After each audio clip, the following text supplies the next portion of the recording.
Reels करणं म्हणजे अभिनय नाही किंवा रील्स म्हणजे फक्त फॉलोअर्स मिळवून हे करतात, त्यांना तुम्ही बोला. पण मग तुम्ही का नाही ते करत? ते की यार दादा ये ना, कर ना कॉन्टेंट आमच्यासोबत, तू पण चालू कर हे ते.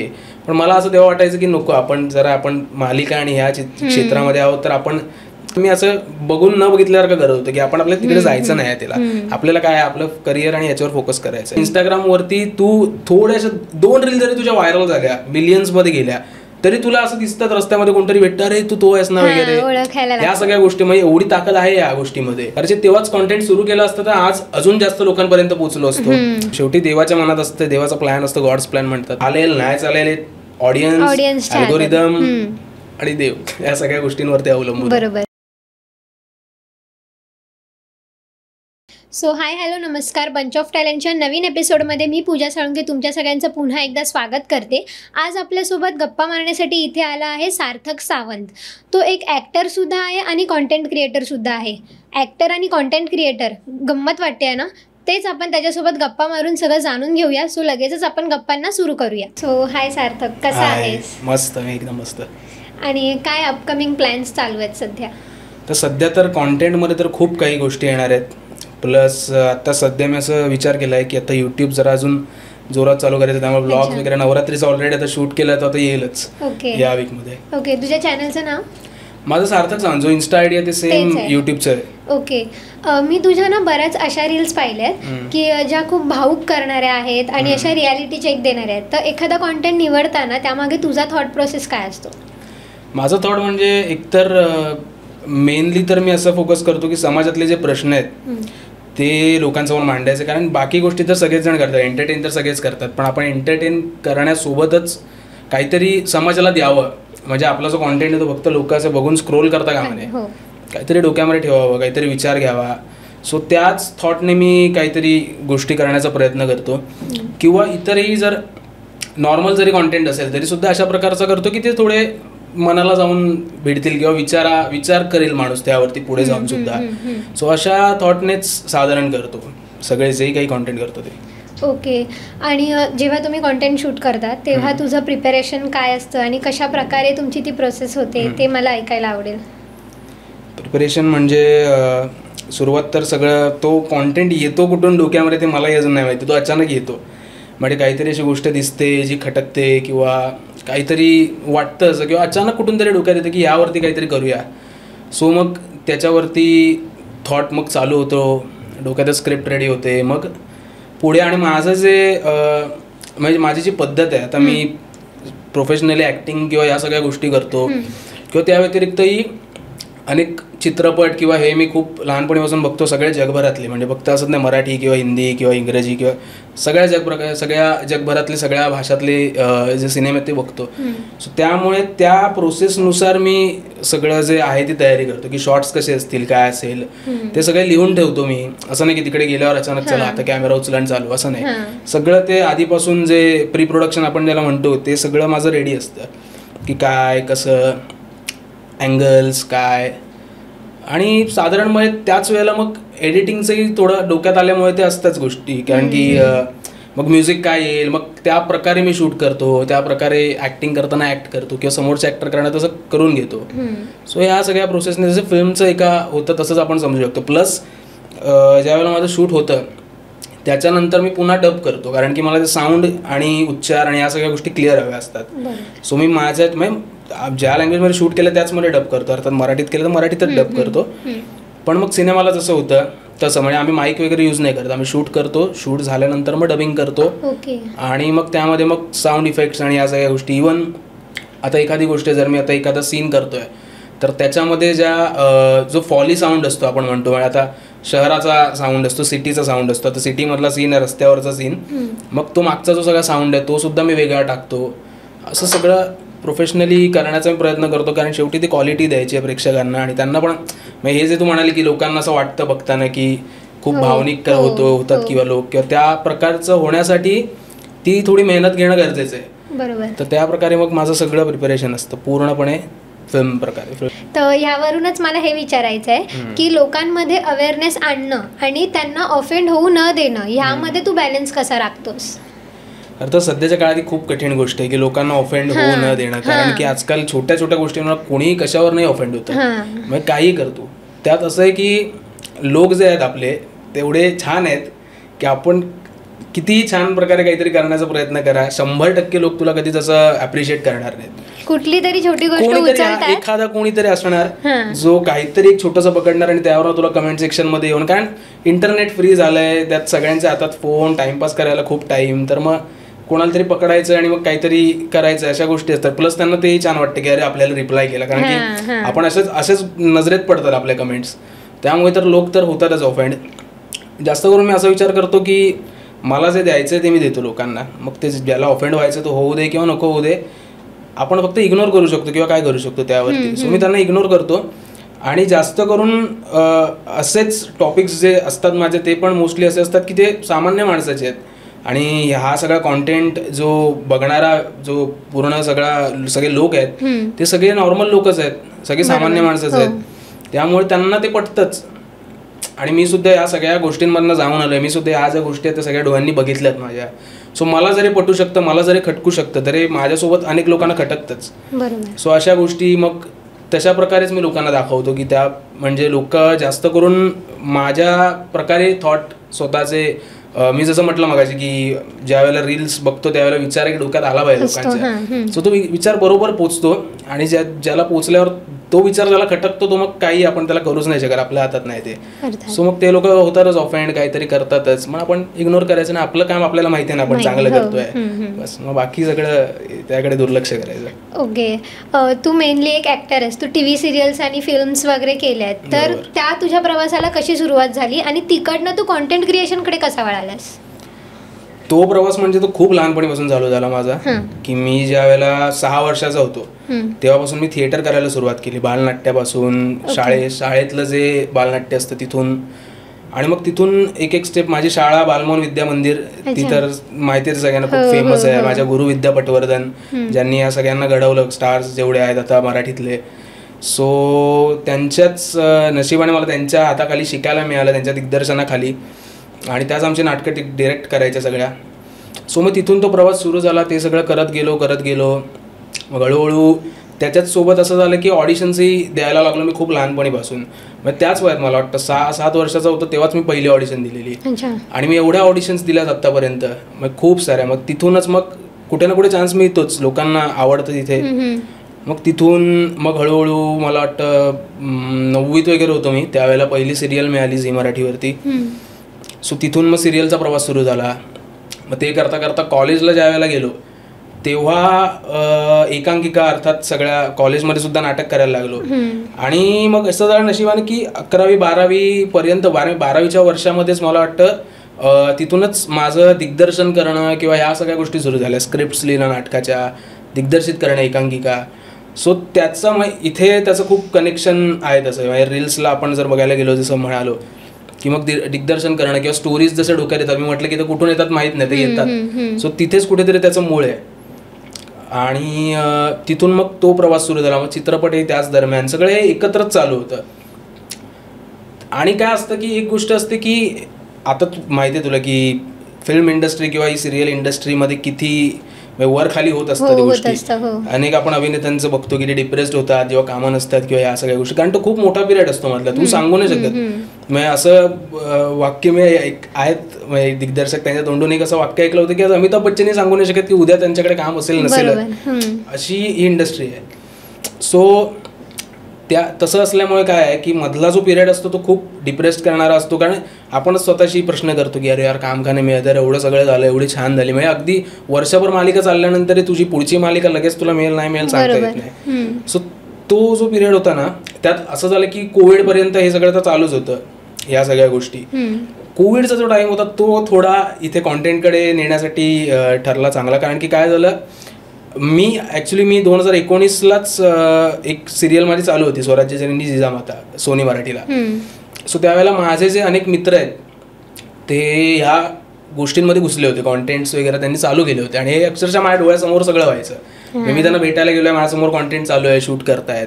सो ते मला खूपदा बोलायचं अरे ये ना तू उभा राहा ना, किंवा माझे जे ज्युनियर्स आहेत, आता पण बरेचसे क्रिएटर्स आहेत इंस्टाग्रामला, आता ते चांगल्या 100K 200K वरती गेलेले आहेत, पण ते माझ्या शाळेतले ज्युनियर्स आहेत, माझ्या नाटकाच्या ग्रुपमधले. सो ते मग मला म्हणायचे की यार दादा ये ना, कर ना कॉन्टेंट आमच्यासोबत, तू पण चालू कर हे ते. पण मला असं तेव्हा वाटायचं की नको, आपण मालिका आणि ह्या क्षेत्रामध्ये आहोत तर आपण आपलं तो माहीतच नव्हतं काय किंवा कसं करायचं, काय गोष्टी असतात, आणि ते खूप नवीन होतं सगळ्यांसाठीच, मराठीमधले जेवढे क्रिएटर्स सगळ्यांसाठी. सो मी म्हटलं थांबू, त्यामुळे थांबलो. प्लस मग लॉकडाऊन आलं, लॉकडाऊनमध्ये सगळी इंडस्ट्री बंद, सगळ्या गोष्टी बंद. त्यानंतरचं जे सेकंड लॉकडाऊन झालं त्यावेळेला असं झालं की लॉकडाऊन नुकतंच संपायला आलेलं. त्यावेळेला माझा एक मित्र आहे तन्मय सांडवे म्हणून, तर तो पण नाटक वगैरे, त्याचे वडील जे संस्कृती कला दर्पण वगैरे अवॉर्ड्स फंक्शन त्याच्या वडिलांचं वगैरे, त्याला तो इथं नाटक वगैरे या गोष्टींमधला कॉलेजमधला मित्र. सो त्याने मला कॉल केला आणि मग बोलता मग माझंही असं झालं की नाही रे, हा म्हणतोय त्याच्यामध्ये पॉईंट आहे. तो कारण सोशल मीडिया खूप बघत होता त्या टाइमला, तर तो मला म्हणाला की या गोष्टी आहेत. तर मला असं झालं की मी तोपर्यंत माझ्याही डोक्यात होत्या त्या सगळ्या गोष्टी, पण मी असं बघून न बघितल्यासारखं करत होतं की आपण आपल्याला तिकडे जायचं नाही, त्याला आपल्याला काय आपलं करिअर आणि याच्यावर फोकस करायचं आहे. आणि त्याच दरम्यान अशाही आता गोष्टी चालू झाल्या होत्या म्हणजे त्याच लॉकडाऊनच्या काळानंतर, कारण की सगळं डिजिटलला आलं. ऑडिशन्स आणि या गोष्टी फिजिकली जाऊन आपण देतो वगैरे हे सगळं बंद झालं. सो जेव्हा डिजिटली आलं त्यावेळेला असं झालं की एक जो कॉलम असतो की एज, एक्सपिरियन्स, हाईट, हे त्यामध्ये कॉलम वाढला नंबर ऑफ फॉलोअर्स. सो तुमच्या आता तू बघू शकते कित्येक इंडस्ट्रीमध्ये फॉलोअर्स आहेत म्हणून कामं मिळतात. म्हणजे मोठमोठे जे एवढे स्ट्रगल करून आलेल्या ऍक्टर्सच्याही पहिलं त्यांना प्रेफरन्स दिला जातो की अरे फॉलोअर्स असतात, कारण त्यांचं काय फ्री प्रमोशन होणार आहे, ज्यांचं प्रोडक्ट आहे त्यांचं, तेही होतं. ते माझ्या डोक्यात सगळं होतं आणि तेवढा त्याचा कॉल आला आणि ह्याने मग ते बोलला सगळ्या गोष्टी. तो मला असं झालं की नाही बरोबर आहे, हा देवाचा संदेश आपण समजूया काहीतरी गोष्टी. कुठेतरी चुकीचं पण आहे ना की फक्त फॉलोअर्स वरनं पण निवड होतीये. 100% चुकीचं. कधी कधी ह्यामुळे टॅलेंट मागे पडतं. पण आता सध्याच्या स्थितीला म्हणशील तर असं मला वाटतं की टॅलेंट ह्यामुळे मागे पडतंय कारण की जे टॅलेंटेड लोक आहेत, जे इंडस्ट्रीमधले लोक आहेत, ते ह्या क्षेत्राला नावं ठेवत आहेत की रील्स करणं म्हणजे हे नाही. पण बरोबर आहे की रील्स करणं म्हणजे अभिनय नाही, किंवा रील्स म्हणजे फक्त फॉलोअर्स मिळवून हे करतात, त्यांना तुम्ही बोला. पण मग तुम्ही का नाही ते करत? जर तुमच्या क्षेत्रात विचारतात ना की फॉलोअर्सचा नंबर तुमचे किती फॉलोअर्स आहेत, तर मग तुम्ही का नाही तिकडे घुसत? किंवा जे करतात, पण आता आपण बघतो की क्षेत्रांमधले फिल्म इंडस्ट्रीमधले, सिरियल्स मधले एवढे मोठे मोठे आर्टिस्ट ज्यांना इथे एवढं नावाजलेले आहेत, ते लोक काय रील्स करतात सांग? तू बघितलेस की नाही? आता मी नावं नाही घेत कोणाची, पण तुला माहिती आहे की नाही? तू बोलल्यावर आलं ते लक्षात आलं. मग काय दर्जाचे रील्स करतात ते. बरोबर. पण मग हे असं करून तुम्ही त्यांना नावं ठेवता आणि ते वाईट करतात म्हणून मग तुम्ही या क्षेत्रालाच वाईट म्हणता. पण ह्या क्षेत्रामध्ये पण मेहनतही तेवढीच आहे. म्हणजे एखादा कॉन्टेंट शूट करण्यामागे पण किती मोठी प्रोसेस असते. तेच झालंय. आणि त्यामुळे कसं झालंय की मग लोक पण मेहनत करायला मागत नाही या क्षेत्रामध्ये, म्हणजे इंस्टाग्राममध्ये. आणि मग तसंच होतं, मग त्यांना नंबर्स मिळतात, ते सक्सेस मिळवत आहेत. आणि आज बघशील ना तू, म्हणजे आता मी दोन्ही एक्सपिरियन्स केलेला माणूस आहे. म्हणजे मी सिरियल वरनं मिळणाऱ्या जे फेम सोकॉल्ड म्हणतो किंवा लोक ओळखतात या सगळ्या गोष्टी बघितल्यात, प्लस इंस्टाग्रामवरचे बघितल्या. पण इंस्टाग्रामचा नंबर जास्त आहे.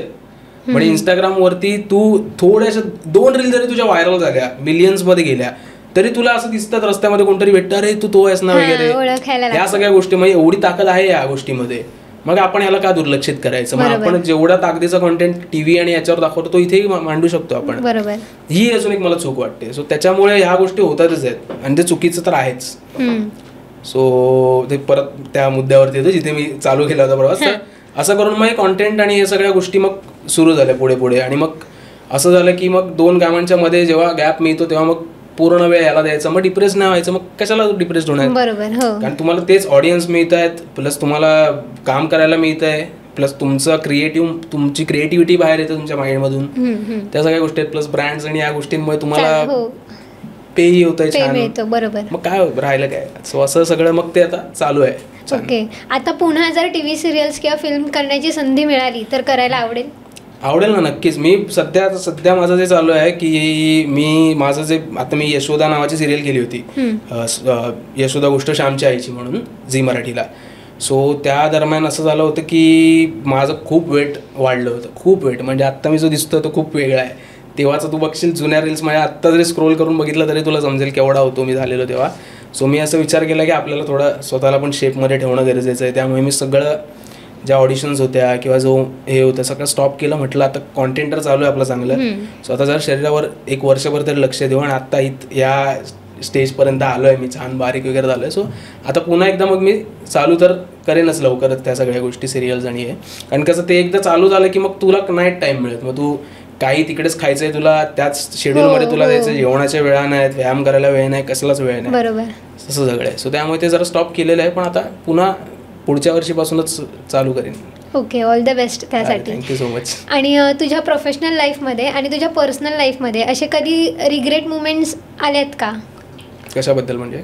इन जनरल कधी कुठलंही, म्हणजे ह्या क्षेत्रा रिलेटेड सुद्धा आणि ह्या क्षेत्रावरनं जे काही आपल्या आयुष्यात परिणाम बदल घडत असतात त्यामुळे त्यावरून सुद्धा रिग्रेट. तर मला ते सगळ्यात मोठं रिग्रेट तर ते झालंय की जर ते आता म्हणालो की ज्या वेळेला माझ्यासमोर हे सगळे लोक मला म्हणत होते की तू कॉन्टेंट सुरू कर, कारण तेव्हाच कॉन्टेंट सुरू केलं असतं तर आज अजून जास्त लोकांपर्यंत पोहोचलो असतो. अशा गोष्टी होत्या. सो तो एक आहे रिग्रेट. बाकी असं काही रिग्रेट नाही. बाकीचं छानच सगळं वाटतं मला या गोष्टी. शेवटी देवाच्या मनात असतं, देवाचा प्लॅन असतो, गॉड्स प्लॅन म्हणतात, त्याचनुसार सगळ्या असतात गोष्टी अर्थात. आणि आता सध्या कसं कोलॅबरेशनचा जमाना चालू आहे, तर त्याचं किती महत्त्व वाटतं तुला कॉन्टेंट क्रिएशनमध्ये? कोलॅबरेशन्स तर आहेत म्हणजे महत्त्वाचे. जर तुम्हाला तुमच्या मेंटॅलिटीवरती आहे, तुम्हाला जर वाटत असेल की तुम्हाला नंबर इन्क्रीज करायचा आहे तुमचा, तर तुम्हाला कोलॅबरेशन खूप महत्त्वाचे आहेत. मग तुमचा कॉन्टेंट कसाही असू दे, तुम्ही कोलॅबरेशन्सवर तुम्हाला तर नंबर इन्क्रीज होणारच. कारण की मोठ्या क्रिएटरसोबत तुम्ही जाणार, त्याच्यासोबत कोलॅब करणार, त्याच्या ऑडियन्स तुमच्याकडे येणार, तुमच्या जे काही थोडेफार असतील त्यालाही थोडाफार फायदा होणारच आहे. तो तर आहेच फायदा. पण माझं पर्सनली असं म्हणणं आहे की कोलॅबरेशन, आता बरेच आपण क्रिएटर्स बघतो जे कोलॅब करून करून करून करून खूप मोठा नंबर गाठतात. पण शेवटी तो अंक आहे ना, तो अंक महत्त्वाचा नाही, ती माणसं महत्त्वाची आहेत. कारण त्या माणसांच्या मनामध्ये तुमचं काय घर आहे ते महत्त्वाचं आहे. बाकी काय ओळखतात तर कोणालाही आज, कोणाची रील व्हायरल होतात जसं म्हटलं मी, लगेच ओळखतात, लगेच नंबर इन्क्रीज होतात. एखादी रील मिलियन गेली, कोणताही क्रिएटर मिलियन्स म्हणजे रील गेल्या तो डायरेक्ट मी बघितले 1000 फॉलोअर्सवरनं डायरेक्ट 10,000 20,000 वरती गेलेत लोक, 30,000. आता ह्या म्हणजे मी ज्यावेळेला सुरू केलं कॉन्टेंट क्रिएशन तेव्हा म्हणजे 407 फॉलोअर होते. सुद्धा 407 फॉलोअर्सवरून आज 47K पर्यंत येण्यासाठी मला खूप मेहनत घ्यावी लागली. पण आज ती मेहनत मला दिसते ज्या वेळेला लोक येऊन मला भेटतात. ते कशा प्रकारे भेटतात, ते फक्त एक क्रिएटर म्हणून नाही भेटत, ते जो आदर देतात, त्यांच्या मनामध्ये काय गोष्टी आहेत. आता तुलाही कळल्या या गोष्टी, तू मला हा प्रश्न विचारलास की लोकांना त्या गोष्टी म्हणजे भावनिक पद्धतीने दाखवतो, लोकांना त्या लागतात. सो हीच पूचपावती आहे, याच्यापेक्षा मोठं काय नाही असं मला वाटतं. त्यामुळे कोलॅबरेशन्स मी करतो पण खूप कमी करतो, मोजके. आणि मी असं नंबर बघून नाही करत की मला आता अरे यार मला आता नंबर इन्क्रीज करायचा आहे म्हणून. मला असं वाटलं की आता एखादा माझा, आणि मित्रांसोबतच करतो मी, आणि ते खूप रेअरली करतो. मला जर वाटलं की हा या कॅरेक्टरसाठी चांगला जाऊ शकतो माझ्या रीलमध्ये, तर मी त्याला विचारतो. आणि मग त्याला पटत असेल तर मग एखादा कोलॅब कधीतरी मध्ये टाकतो. ते तर तसंच मला असं मला पटतं पर्सनली. बाकी प्रत्येकाचा व्ह्यू आहे, प्रत्येकाला जशा प्रकारे ग्रोथ हवी स्वतःची त्या प्रकारे तो आपल्या मार्गावर आहे. नक्कीच. आणि आता हल्ली कसं होतं की आपण रील्स टाकतो आणि आपल्याला एक अर्ध्या तासात किंवा 2 तासामध्ये आपल्याला कळतं की त्याला कशा प्रकारे रीच जातोय, काय किती शेअर वगैरे होत आहेत वगैरे. तर तुला काय वाटतं की त्याचा वापर एखादा नवीन कॉन्टेंट बनवताना होतो की नाही? नाही होत, ते मॅटरच नाही करत. कारण की कधी कधी असं होतं की खूप मेहनत केली आहे, तरी पण आता तुला एक उदाहरण द्यायचं झालं तर मी एक ना 2022ला मला वाटतं का 23ला एक आषाढी एकादशी निमित्त रील केली होती. तर ती अशी केलेली, मी बोललो काहीतरी नवीन करूया, तर म्हणून मी एक गाणं बनवलं होतं जे मी स्वतः लिहिलं होतं. माझ्या मित्रांनी त्याचं म्युझिक केलेलं, मी माझ्या आवाजात ते रेकॉर्ड केलं होतं गाणं, प्लस व्हिज्युअल्स माझे होते, कॅमेरा वगैरे सगळ्या गोष्टी घेऊन प्रोफेशनल जसं म्हणालो तसं सगळं शूट वगैरे केलं. या सगळ्या प्रोसेसला गेले 10 दिवस. आणि ते 10 दिवस, आणि असं होतं की आषाढी एकादशीच्या आदल्या दिवशी नेमका मी पंढरपुरात होतो. सो पंढरपूरवर, आणि त्यामध्ये थोडं आम्ही व्हिज्युअल इफेक्ट्स यूज केले होते. सो माझा मी जेव्हा पंढरपूरवरनं ट्रेन पकडून येत होतो मुंबईला, त्यावेळेला माझे 2 इथे व्हॉट्सॲपला चॅट्स उघडे होते. एक तो मित्र म्युझिक करून फायनल पाठवतोय, दुसरा मित्र ते जे व्हिज्युअल इफेक्ट्स टाकतोय त्याच्यामध्ये, तो तिकडून मला जे ड्राफ्ट पाठवतोय की काय कसं हे करत करत मी मुंबईला आलो. आणि फायनली एकादशीच्या दिवशी मी ती रील अपलोड केली की भाई 10 दिवसांची मेहनत आहे, आता वाजलीच पाहिजे. त्या रीलला किती व्ह्यूज आले असतील काय वाटतं तुला? एवढी मेहनत ऐकून गेली असेल 10K वगैरे. 10Kच्या पण खाली आले होते त्याला. 10K पण ती थोड्या दिवसांनंतर गेली होती. मी अशी अपेक्षा केली होती की अरे बूस्ट होईल यार, छान होईल, हे एका बाजूला. कट टू एक दुसरी रील तुला सांगतो, गणपतीची जी माझी फेमस झाली होती, असंच तो कॉन्टेंट आला आदल्या रात्री डोक्यामध्ये. मी माझ्या मित्राला म्हटलं चल आपण करू दुसऱ्या दिवशी, आणि तो काहीच नव्हता कॉन्टेंट. म्हणजे गणपतीचा कारखाना उघडा दिसतो समोर, आम्ही समोरून चालत जात असतो, आम्ही बघतो, पाया पडतो, आणि त्या स्लेटवरच्या याच्यावरती आणि त्या गाण्यावरती तो गेम होता सगळा. तेवढीच ती रील केली, ती किती गेली, 3 मिलियन. सो तेव्हापासून माझं असं झालं की नाही भाई, या गोष्टींवरून आपण पुढच्या रीलचं ठरवू नाही शकत. तू असं म्हणशील की ही 3 मिलियन गेली, मग आपण असंच करत राहू, आणि ती गेली म्हणून मेहनतच सोडून देऊ, असं दोन्ही तू नाही म्हणू शकत. त्यामुळे शेवटी तुला जे करायचं ते करायचं तू. शेवटी चालेल नाही चालेल, ऑडियन्स, अल्गोरिदम आणि देव, या सगळ्या गोष्टींवरती अवलंबून. बरोबर. ह्या सगळ्या दरम्यान कधी बॅड पॅच फेस करावा लागलाय कॉन्टेंट क्रिएशनच्या ह्याच्यामध्ये? तो तर येतच असतो मध्ये मध्ये, कारण कोणाचाच रीच पूर्ण टाइम असा वरती नसतो. रीच जातो, खाली येतो. म्हणजे जेव्हा खाली येतो तेव्हा आपण स्वतःला क्वेश्चन करायला लागतो, अरे यार खाली का आला, मग आपलं काही चुकतंय का, हे आलंय खूपदा मनात आलंय. मी स्वतःचा कॉन्टेंट पहिल्या रील पासून परत एकदा सगळा स्क्रोल करून बघितला. त्यावेळी मग तू कसं स्वतःला पुश करतोस? ते वर येते जाताना दर्जा वाढताना दिसतो. फायनल दिसली की म्हटलं नाही, आपला दर्जा आहे, आज आपल्याला पुढे न्यायचं आहे, मग ते आधीचं सोडून द्यायचं, मग त्याला किती नंबर्स असू दे, असं करून पुढे जातो मी त्यामध्ये जास्त. आणि मी तेच म्हटलं, मी जसं कारणच आहे की डिप्रेस करणारा जो पॅच असतो त्यातनं बाहेर काढणारच ही गोष्ट आहे. ह्याच्यातच काय डिप्रेस व्हायचं अजून, त्यामुळे मग ह्याच्यामध्ये मी काही जास्त असा विचार नाही करत. कारण ते शेवटी म्हटलं तसं आपल्या हातात काहीच नाही, आपण आपलं छान देत राहायचं लोकांवरती आणि सगळ्या बाकीच्या गोष्टींवरती. त्यामुळे ते इग्नोर करतो मी तसं दे ट्रोलर्स सारखं. हां बरोबर. तुझ्या प्रोफेशनल लाईफचा तुझ्या पर्सनल लाईफवर कधी परिणाम झालाय? तर चांगलाच परिणाम झालाय. की हे जसं म्हटलं की लोक ओळखतात किंवा या सगळ्या गोष्टी, तसंच छान म्हणजे ते छान फील करतं तुम्हाला, तसाच परिणाम झालाय चांगला. कधी वाईट मला असं वाटत नाही. वाईट फक्त असं झालंय की पटकन कधी अशा सिच्युएशनला तुम्हाला लोक भेटतात की तुम्ही काय कुठे असाल, टॉयलेटमध्ये अचानक कोणतरी भेटलं, आता काय रिॲक्ट होऊ मी त्याच्यावरती.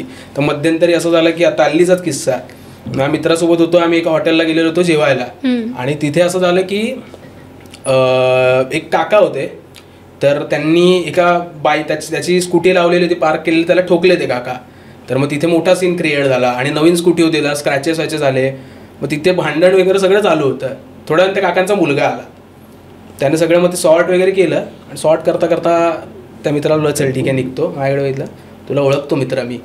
आता मी याच्यावर काय रिॲक्ट होऊ, मी असं ब्लँकच झालो. म्हटलं एवढा मी भडकलो वगैरे, आता काय रिॲक्ट करणार. असंच सगळ्या गोष्टी घडतात, पण बाकी काय नाही, असं म्हणजे वाईट काय नाही, ते पण चांगलंच आहे. शेवटी काय ओळखताय, चांगली गोष्ट आहे. सो ह्या तशाच गोष्टी आहे सगळ्या. नक्की. तुझ्या पुढच्या वाटचालीसाठी खूप शुभेच्छा. धन्यवाद. आता आपण एक छोटा गेम खेळणार आहोत. मी काही प्रश्न विचारेन तुला एका शब्दात, आणि पटकन उत्तर द्यायचं आहे त्याचं. ओके. सिंगल आहेस की कमिटेड आहेस? सिंगल आहे. ओके. तरी तू पॉज घेतलायस थोडा हे उत्तर देताना. रिॲक्शन तुझी बघ, तू पण पॉज घेतला. अच्छा. ओके. तुझं कम्फर्ट फूड असं काही माझं ठरलेलं नाही. मला असं घरचं आईच्या हातचं जे काही असेल ते माझं कम्फर्ट फूड आहे. ओके. तुझं निकनेम? काहीच नाही माझं निकनेम, सगळे सार्थकच बोलतात. घरी फक्त मला थोडं मोठं होईपर्यंत, शाळेत पण सार्थक, सगळेच सार्थक. घरी फक्त मला बाळ म्हणायचे आधी, बाकी काय असं विशेष नाही. सार्थकच. आता तर सार्थक, घरचे पण सार्थक म्हणतात, सगळेच सार्थक बोलतात. ओके. सगळ्यात जास्त वेळ कोणत्या ऍपवर घालवतोस? मी सगळ्यात जास्त वेळ मूवीज बघण्यात घालवतो. ओके. म्हणजे मी खूपच जास्त वेळ. तरी कुठला ऍप? असं काय, तर मूवीज इथे असेल त्या ॲपवरती जाऊन, पण मूवीज बघण्यामध्ये. ओके. फोन गॅलरी मधला लास्ट स्क्रीनशॉट बघायचा आहे? आणि शूज ओके. हे विचार करतो घ्यायचा, नाईकीवाले. ओके. तू कधी कोणाला इम्प्रेस करण्यासाठी खोटं बोलला आहेस का? नाही. मग आधी बोललो असं ना, असं कॉन्टेंटवरनं किंवा असं कोणाला इम्प्रेस करण्यासाठी तसं नाही. नॉर्मल आयुष्यात तर सगळेच बोलतात. ओके. बाकी असं खास इम्प्रेस बाबा मी कोण आहे बघा असं वगैरे त्याच्यासाठी नाही. तसं नाही. आणि पर्सनल लाईफ मध्ये वगैरे बोललो असेल ना, खरंच कधी कुठल्या मुलीसाठी वगैरे? नाही, मुलीसाठी इम्प्रेस नाही. तुझं स्माईल सांगताय सगळं. नाही. ओके. मला खूप छान वाटलं तुझ्याशी गप्पा मारून. मला पण. माझा शेवटचा प्रश्न हाच आहे की तुला कसं वाटलं बंच ऑफ टॅलेंट मध्ये येऊन? खूप छान वाटलं मला, खूप छान. म्हणजे ज्या प्रकारे तू खूप छान अँकरिंग करतेस, आणि खूप छान तुझा पॉडकास्टसाठी माझ्याकडनं शुभेच्छा खूप साऱ्या. थँक्यू. बाकी जो सेटअप आहे आणि या सगळ्या गोष्टी आहेत, खूप छान वाटलं, मस्त वाटलं. थँक्यू. येस.